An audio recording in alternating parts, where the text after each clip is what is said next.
하나님께서 우리에게 주시는 말씀은 느헤미야 4장 1절로 14절까지의 말씀입니다. 주여 감사합니다. 느헤미야 4장 1절로 14절까지의 말씀, 화면으로도 준비가 되어 있으니 화면을 또 참조하시고 하셔서 다 같이 우리 합독하도록 그렇게 하면 어떨까 합니다. 느헤미야 4장 1절로 14절까지의 말씀입니다. 산발랏이 우리가 성을 건축한다 함을 듣고 크게 분노하여 유다 사람들을 비웃으며 자기 형제들과 사마리아 군대 앞에서 일러 말하되 이 미약한 유다 사람들이 하는 일이 무엇인가? 스스로 견고하게 하려는가? 제사를 드리려는가? 하루의 일을 마치려는가? 불탄 돌을 흙무더기에서 다시 일으키려는가 하고 암몬 사람 도비아는 곁에 있다가 이르되 그들이 건축하는 돌 성벽은 여우가 올라가도 곧 무너지리라 하더라. 우리 하나님이여 들으시옵소서. 우리가 업신여김을 당하나이다. 원하건대 그들이 욕하는 것을 자기들의 머리에 돌리사 노략거리가 되어 이방에 사로잡히게 하시고 주 앞에서 그들의 악을 덮어두지 마시며 그들의 죄를 도말하지 마옵소서. 그들이 건축하는 자 앞에서 주를 노하시게 하였음이니이다 하고 이에 우리가 성을 건축하여 전부가 연결되고 높이가 절반에 이르렀으니 이는 백성이 마음 들여 일을 하였음이니라. 산발랏과 도비아와 아라비아 사람들과 암몬 사람들과 아스도 사람들이 예루살렘 성이 중수되어 그 허물어진 틈이 메꾸어져 간다함을 듣고 심히 분노하여 다 함께 꾀하기를 예루살렘으로 가서 치고 그곳을 요란하게 하자 하기로 우리가 우리 하나님께 기도하며 그들로 말미암아 파수꾼을 두어 주야로 방비하는데 유다 사람들은 이르기를 흙무더기가 아직도 많거늘 짐을 나르는 자의 힘이 다 빠졌으니 우리가 성을 건축하지 못하리라 하고 우리의 원수들은 이르기를 그들이 알지 못하고 보지 못하는 사이에 우리가 그들 가운데 달려들어가서 살육하여 역사를 그치게 하리라 하고 그 원수들의 근처에 거주하는 유다 사람들도 그 각처에서 와서 10번이나 우리에게 말하기를 너희가 우리에게로 와야 하리라 하기로 내가 성벽 뒤에 낮고 넓은 곳에 백성이 그들의 종족을 따라 칼과 창과 활을 가지고 서 있게 하고 내가 돌아본 후에 일어나서 귀족들과 민장들과 남은 백성에게 말하기를 너희는 그들을 두려워하지 말고 지극히 크시고 두려우신 주를 기억하고 너희 형제와 자녀와 아내와 집을 위하여 싸우라 하였느니라. 아멘. 하나님 말씀입니다. 하나님, 부족한 종이 말씀을 전합니다. 하나님, 이스라엘, 남유다, 북이스라엘 정말 하나님께서 계속해서 기회를 주시고 말씀하셨는데도 느봇의 아들 여로보암의 죄를 계속 반복하고 떠나지 않았습니다.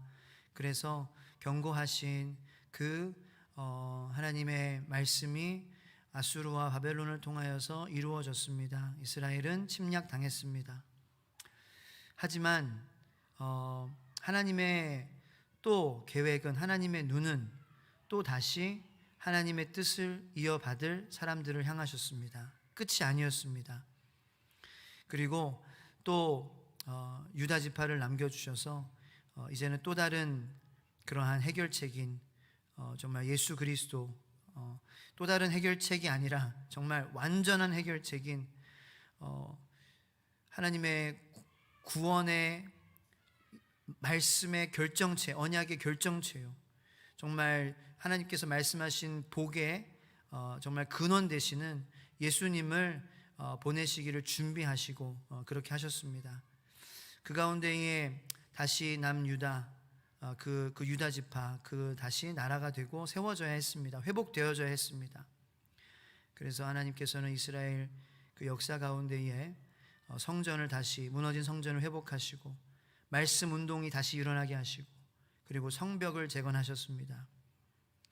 그 하나님의 포기하지 않으시는 우리를 향하신 끝없는 사랑, 그리고 그 사랑의 결정체인 예수 그리스도, 우리가 그것을 바라볼 수 있도록 주님 도와주시고 어떻게 하면 또 우리가 주님을 온전히 기다리는 그러한 삶을 잘 살 수 있는지 오늘도 말씀을 통하여 우리에게 말씀해 주시고 듣게 하여 주시옵소서. 감사드리고 예수님의 이름으로 기도드립니다. 아멘.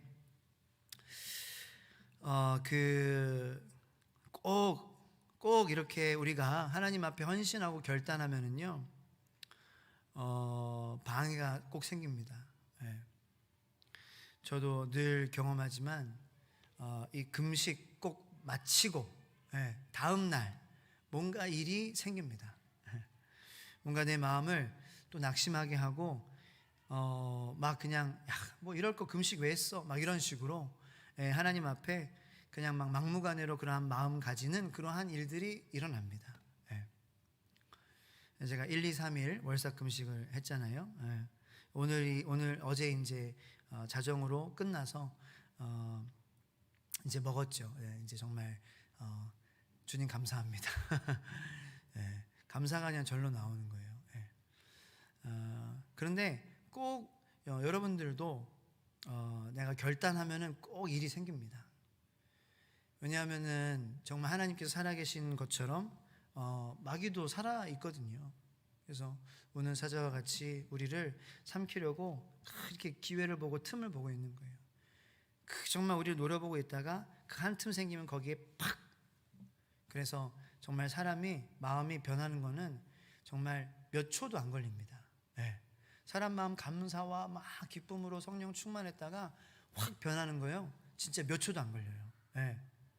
그냥 누가 그냥 여러분들한테 전화해서 그냥 여러분들한테 막 저기 쌍욕 퍼 부으면은 마음 완전히 뒤집어지잖아요. 그죠? 왜 갑자기 나한테 이렇게 못 살게 구는 거야 하면서 누가 여러분들 그냥 못 살게 굴고 미워하고 그러면은 우리 마음 금방 또 무너지는 거예요. 그러한 일이 꼭 있어요. 이제 그거를 대비해야 된다는 거죠. 그거를 대비하려면은 그것이 그러한 일이 벌어졌을 때 우리는 어떻게 하면 되냐? 그러면은 뭐 당연한 말이겠지만 더 열심히 기도하고 더 열심히 찬양하고 그리고 또 깨닫는 거예요. 야 이것 봐, 또 금방 은혜 받았는데 이렇게 다 엎어버릴 수밖에 없는 그러한 죄인이구나. 그러니까 또 십자가 찾으러 가는 거죠. 그렇게 해서 하면은 반드시 그 과정 가운데 헛된 것이 아니라 또 똑같이 돌아가는 것이 아니라 그러한 것을 반복하지만 또 우리의 마음은 우리의 영혼은 또 한켠 이렇게 성장해 있을 거라는 것입니다. 그래서 포기하지 마세요. 포기하지 마세요. 왜냐하면 전 정말로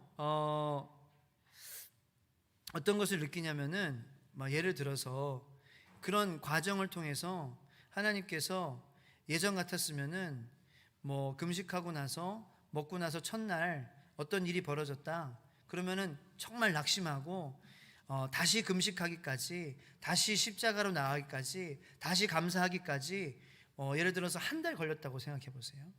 그런데 그 과정을 계속해서 반복하는 거죠. 그래도 포기하지 않고 또 금식하고 또 십자가 붙잡고 또 말씀 위에 서고 또 찬양하고 또 내가 참고 주님을 생각하면서 주님이 참으셨는데 나도 참아보고 그렇게 해가지고 1년, 2년, 3년 지나갔어요. 그러면 똑같은 일이 벌어지잖아요. 그러면 회복하는 시간이 한 달이 아니라 일주일로 당겨지는 거예요. 그리고 또 내 마음이 낙심한 마음에서 회복하는 시간이 일주일에서 반나절로 당겨지는 거예요. 이 어찌 성장이 아니겠느냐라는 거죠. 그래서 저도 그것을 느끼고 있다라는 거예요. 어떠한 일이 생기는데 전에는 막 일주일 동안 막 그냥 막 우울해하고 힘들어했지만 지금은 반나절도 아니에요. 그냥 뭐 한 1시간 주여 회개합니다. 교만이죠, 그죠? 목에 칼이 들어오기 전까지는 제 믿음에 대해서 제가 확신할 수 없는 거예요. 근데 어쨌든 그러한 마음은 반드시 성장은 있다 라는 것입니다. 그 이스라엘이 멸망당하고 하나님께서 포기하지 않으시고 유다를 남겨주시고 또 하나님만이 왕 되시는 그리고 섞이지 않는 그러한 우리들을 생각하시면서 또 방법을 만드시는 것 그것이 이제 오늘 읽은 느헤미야 말씀 가운데 일어나는 일인데 그 외에 보면은 예수님께서 오셨을 때에 주님을 정말 기다렸던 사람들 있잖아요. 뭐 스가랴나 아니면은 뭐 누구죠? 엘리사벳이나 그 세례 요한의 어머니 엘리사벳이나 그 주님을 기다렸다 그랬잖아요. 그죠? 그 주님을 기다린 사람들. 그러니까 그때 정말 이 하나님께서 말씀하시지 않는 그러한 시기였지만 그때에도 예수님을 기다리는 사람이 있었다라는 것이죠.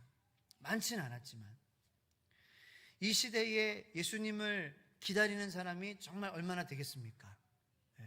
우리 주의 소망교회 성도님들은 그렇게 예수님을 기다리는 사람, 이제는 초림하신 예수님이 아니라 재림하실 예수님을 기다리는 저와 여러분들이 되기를 예수님의 이름으로 축원합니다. 근데 그 기다리는 사람들이 나오기까지 어떠한 과정이 있어야 했어요. 그냥 생겨난 게 아니었어요. 이스라엘이 멸망당하고 침략당하고 거기서 바로 메시아를 기다리는 사람이 생겨난 게 아니에요. 어떠한 사건들이 일어났어야 됐습니다. 그것이 4, 5세기에 일어난 성전과 말씀과 성벽의 회복의 사건입니다. 하나님께서는 그 사건을 통하여서 예수님 메시아를 기다리는 사람들을 준비시켰습니다. 그게 이스라엘의 역사예요. 이제는 그 성전의 회복과 말씀 운동과 그게 에스라 느헤미야잖아요. 에스겔에 있는 사건들이고 그 사건들을 통하여서 주님을 기다리는 사람들을 준비시켰어요. 그러니까 우리도 이 시대에서 주님을 기다리는 사람으로 살려면 그 4, 5세기에 성전과 말씀과 성벽이 회복된 그 사건을 주의 깊게 봐야 된다는 것이죠. 그래야 주님을 기다리는 그 스가랴와 같은 제사장, 그 엘리사벳과 같은 그 여인 같은 사람들이 나온다라는 거예요. 그리고 그런 자녀들이 여러분들의 가정에서 탄생한다라는 거예요. 할렐루야. 주님을 기다리는, 재림하시는 주님을 기다리는 여러분들 가정이 되기를 축원합니다. 여러분들의 자녀들이 되기를 축원합니다. 무엇을 기다려야 되겠습니까? 주님을 기다려야 돼요. 주님 오시기를 기다리는 삶을 살아야 돼요. 그래야 그 암흑의 시대에도 정말 세례 요한과 같이, 세례 요한의 어머니와 같이, 엘리사벳과 같이, 그리고 또 그 마리아와 같이, 요셉과 같이, 예수님의 아버지 요셉과 같이 그러한 삶을 빈곤 속의 풍요죠. 풍요 속의 빈곤이 아니라 빈곤 속의 풍요를 사는 거예요. 그 정말 무질서한 그 시대, 로마의 식민지였던 그 시대에도 정말 내가 이제는 마음이 놓였다 그랬잖아요. 내 마음이 놓였어. 그런 삶을 살아야 된다는 거예요. 그래서 오늘 느헤미야 말씀을 잠깐 보려고 해요. 느헤미야는 성벽을 재건한 사람이에요.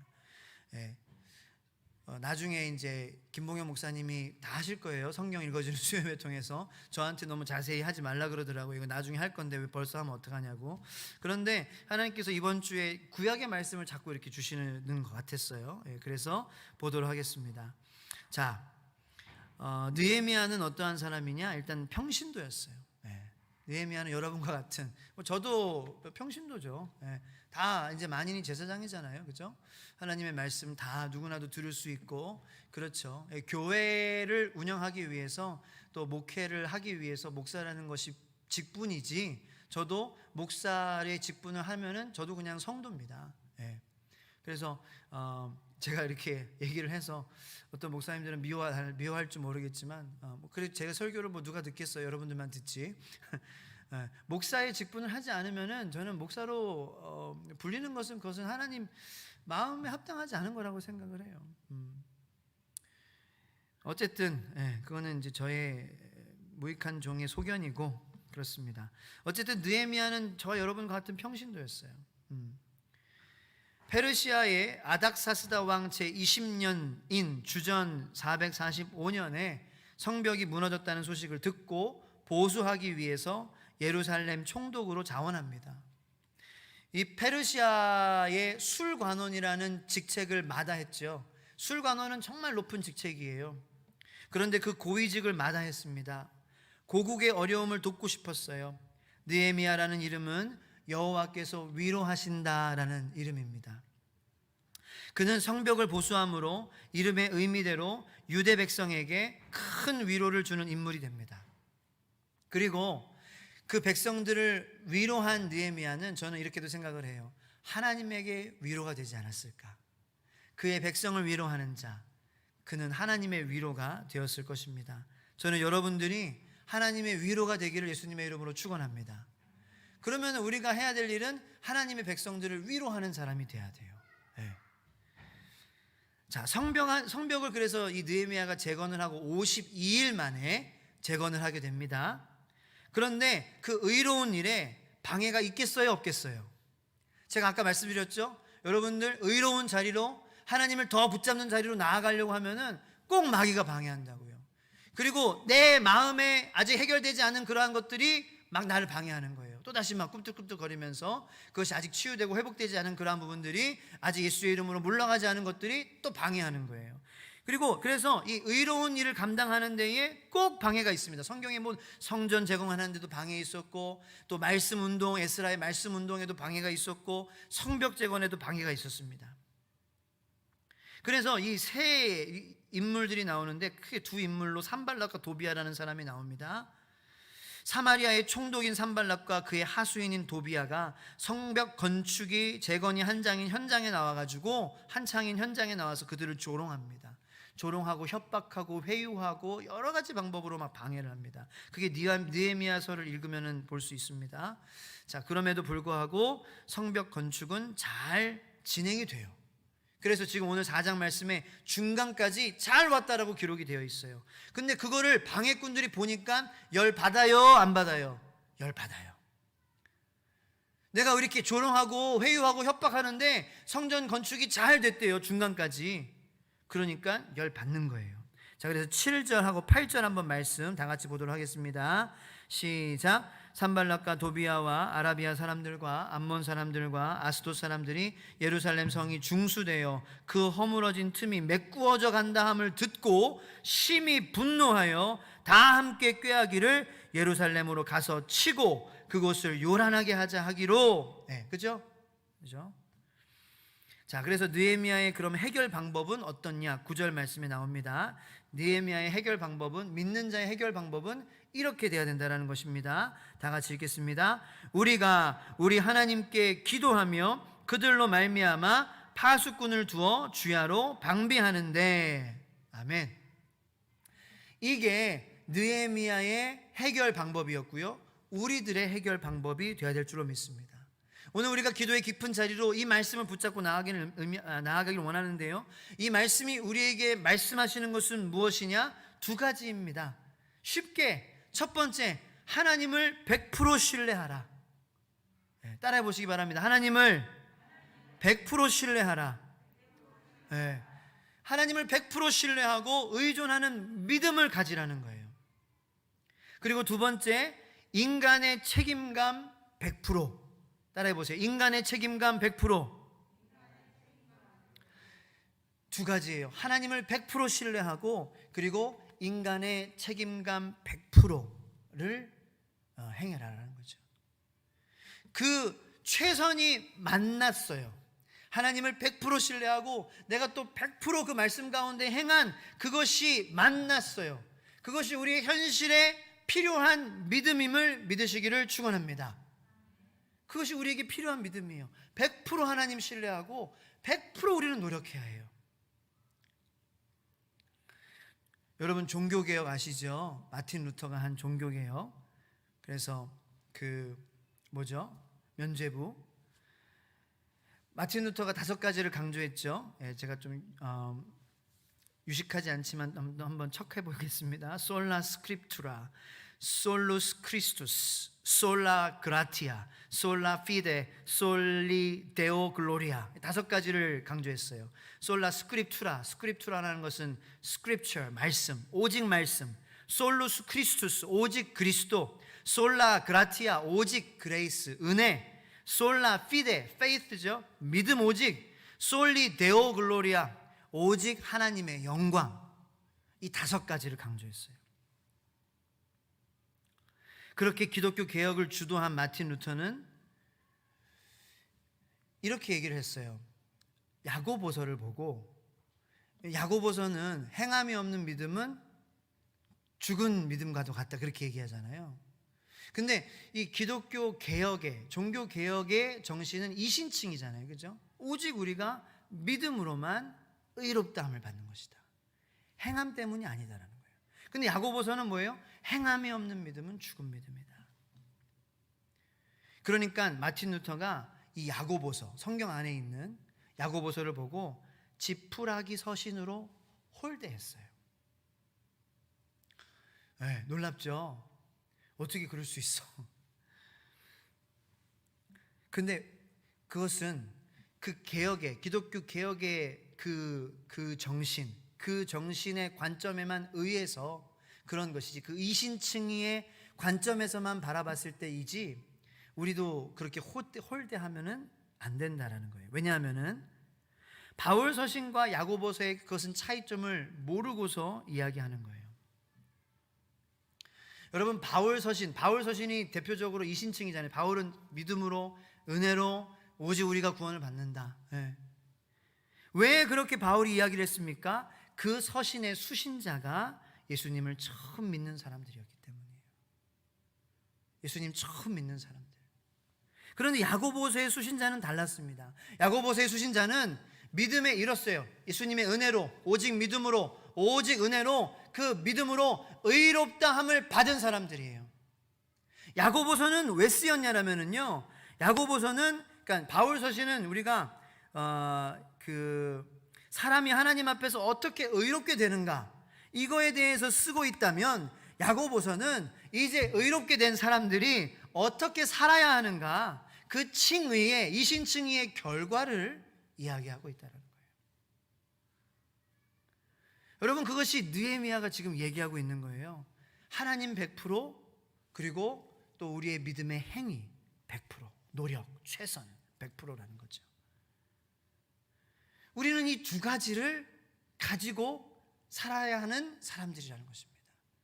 처음 우리가 믿을 때에는 오직 믿음으로, 오직 은혜로, 우리가 하는 행위로 나가는 것이 아닙니다. 오직 예수 그리스도의 십자가의 보혈로만 나가지만, 그 보혈로 씻김을 받은 사람들은 100% 하나님께 최선을 다하는 그러한 사람들이 바로 정말 믿음으로 난 사람들이다 라는 것입니다.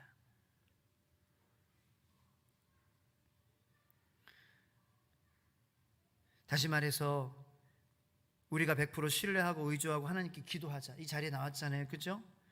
그러면은 우리가 이것을 우리의 삶에 적용한다면은 우리가 그러면 100% 하나님 자녀로서 책임을 다하자라는 거예요. 이 기도회에 나와서 이 힘든 상황 가운데에도 100% 하나님만 의지하며 하나님만이 왕 되십니다, 다시 회개하고 섞이지 않겠습니다, 그렇게 주님께 선포하며 100% 주님의 은혜만을 의지하며 나아가면은 우리가 이 기도회 이후에 우리의 삶 가운데에서 100% 하나님의 자녀로서 최선을 다해야지 우리는 살아남을 수 있다는 거예요. 다시 말해서 우리 악한 생각으로 판단하지 않는 것입니다. 가난한 자를 업신여기지 않는 것입니다. 이웃을 우리의 몸과 같이 사랑하는 것입니다. 하나님의 말씀 우리의 삶 속에서 지켜나가고 이루어 나가는 것입니다. 실제로 섞이지 않는 그러한 삶을 사는 것이죠. 그리고 하나님을 두려워하고 세상을 두려워하지 말고 적들을 두려워하지 말고 하나님을 두려워하는 그러한 삶을 사는 것입니다.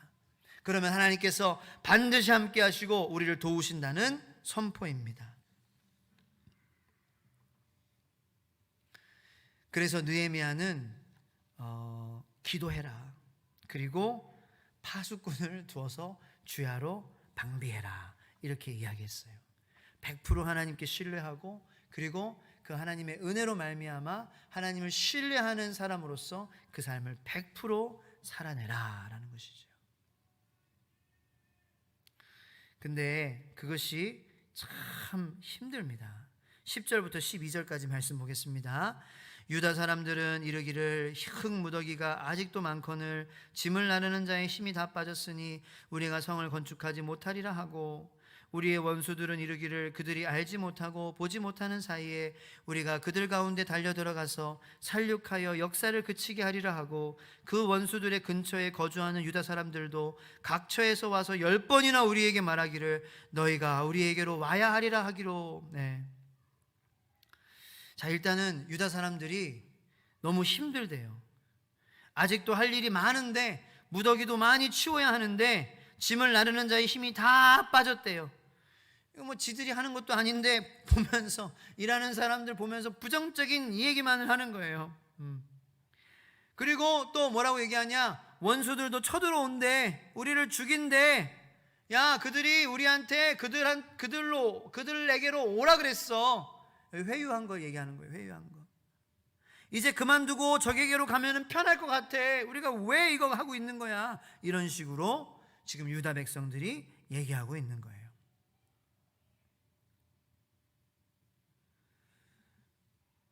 기도하고 100% 기도하고 100% 최선을 다하기가 이렇게 힘들다는 거예요.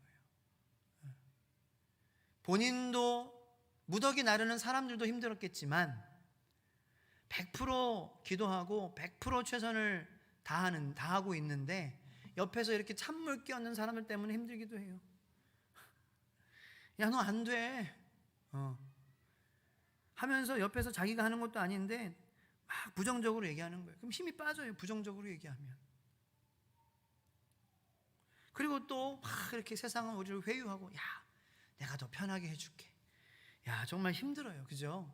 어떻게 100% 우리가 그렇게 하겠어요? 자, 그런데 느헤미야의 반응을 한번 13절 14절 한번 보시기 바랍니다. 다 같이 읽겠습니다.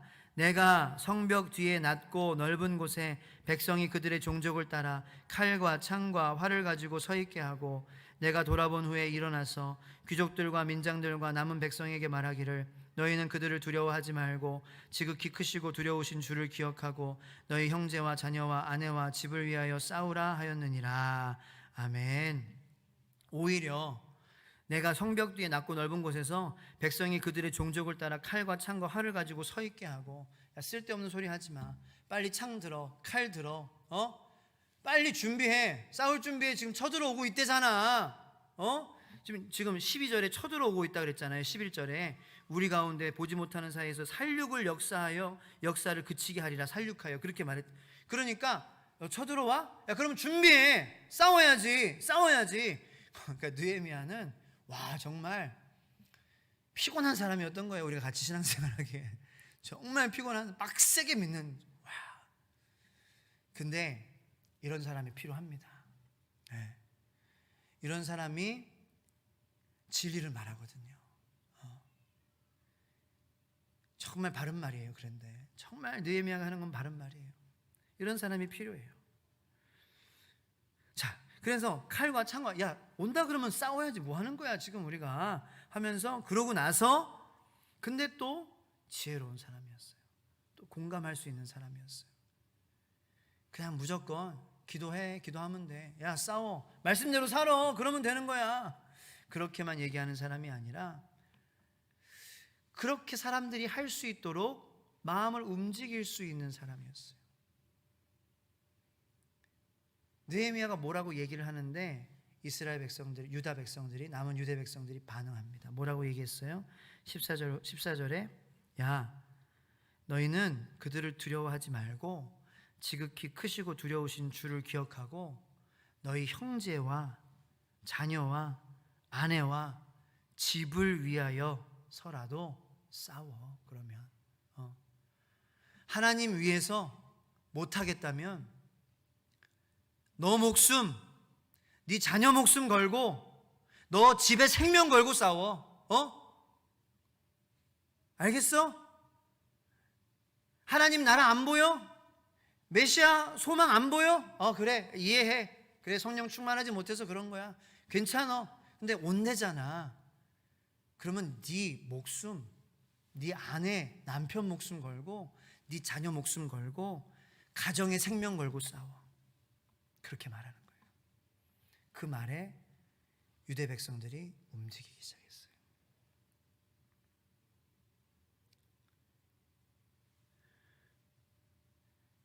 사랑하는 성도 여러분, 우리 하나님을 두려워하기를 원합니다. 포기하지 마세요. 100% 믿음으로 나가고 100%도 그 믿음의 삶을 우리가 살아가기가 힘들죠. 근데 포기하지 마세요. 포기하고 싶으면은 여러분들의 하나님을 향한 믿음이 여러분들의 형제, 자녀, 아내, 남편, 집에 영향이 있다라는 것을 기억하시기를 바랍니다. 여러분, 우리는 또 이렇게 생각해야지 잘 싸울 수 있어요. 내가 싸움에서 져서 잃는 것이 어떤 것이냐라는 거죠. 우리가 얻는 것이 어떤 것이냐. 우리 얻는 것은 영생의 소망을 얻어요. 근데 그것은 당장 눈에 보이거나 잡히진 않아요. 물론 하나님께서 천국을 이 교회를 통하여서 하나님의 천국의 모델을 살라고 우리에게 주셨습니다. 그런데 어쨌든 이 교회도 하나님 나라, 우리가 가서 맛볼 천국과는 너무나 달라요. 하지만 그러한 모습을 많이 닮아 있어요. 왜냐하면 여기는 다양한 사람들이 있고 다양한 사람들이 예수님 믿고 하나가 되는 공동체이기 때문에. 그런데 그것을 위해서 우리가 목숨 걸고 싸울 만한 믿음이 안 될 때가 더 많아요. 그러면 여러분 자녀의 생명 걸고 싸우라는 거예요. 여러분 가정의 생명이 달려있으니까 싸우라는 거예요. 포기하지 말라는 거예요. 여러분, 이 목요일에 4일차 나와서 힘드시죠? 그래서 오늘 확실히 덜 나오셨어요. 자, 근데 기도하고 그 기도한 대로 사는 것에 우리 가정의 생명이 달려있다고 생각해 보세요. 내가 그것을 실패하면 내 자녀가 죽을 수도 있고 내 아내가, 내 남편이 죽을 수도 있고 영원히 죽을 수도 있다는 생각 한번 해보세요. 우리가 어찌 다시 기도의 자리, 싸우는 자리에 나오지 않을 수 있겠습니까? 여러분, 우리 형제와 자녀와 아내와 남편과 우리 집이 달린 문제라고 말씀하시는 하나님의 이 음성을 말씀을 통해 들으시기를 축원합니다. 그리고 최선을 다해 주님의 은혜를 기억하며 간절히 기도하고 그 믿음을 살아내는 것을 멈추지 맙시다. 그럼 하나님께서 우리 형제, 자녀, 아내, 남편, 우리 집을 살려주실 줄로 믿습니다. 고쳐주실 줄로 믿습니다. 우리 자녀들의 문제 있잖아요. 우리 가정의 문제 있잖아요. 그거 해결받아야 되잖아요. 그거 치유받아야 되잖아요. 내 안에 있는 그 아픔 하나님께서 싸매 주셔야 되잖아요. 극복할 수 있잖아요. 하나님으로 말미암아. 그러면 그거 가지고서라도 나오라는 거예요. 영생의 소망이 보이지 않고 천국의 소망이 흐려질 때에 그거 가지고 나가라는 거예요. 그 느헤미야의 말을, 그것이 하나님의 말씀이면, 우리를 향한 말씀임을 그 자리로 나아가라는 간절한 마음을 이 시간 깨달으며 간절한 마음으로 주님의 이름을 3번 부르짖고, 우리 이 시간 하나님, 우리가 정말로 우리 형제, 자녀, 아내, 남편, 자녀의 집의 문제, 그 생명의 문제를 가지고 살아도 우리가 하나님 간절히 나가게 하여 주시옵소서. 고쳐주실 줄을 믿습니다. 회복해 주실 줄을 믿습니다. 기도하겠습니다. 주여, 주여.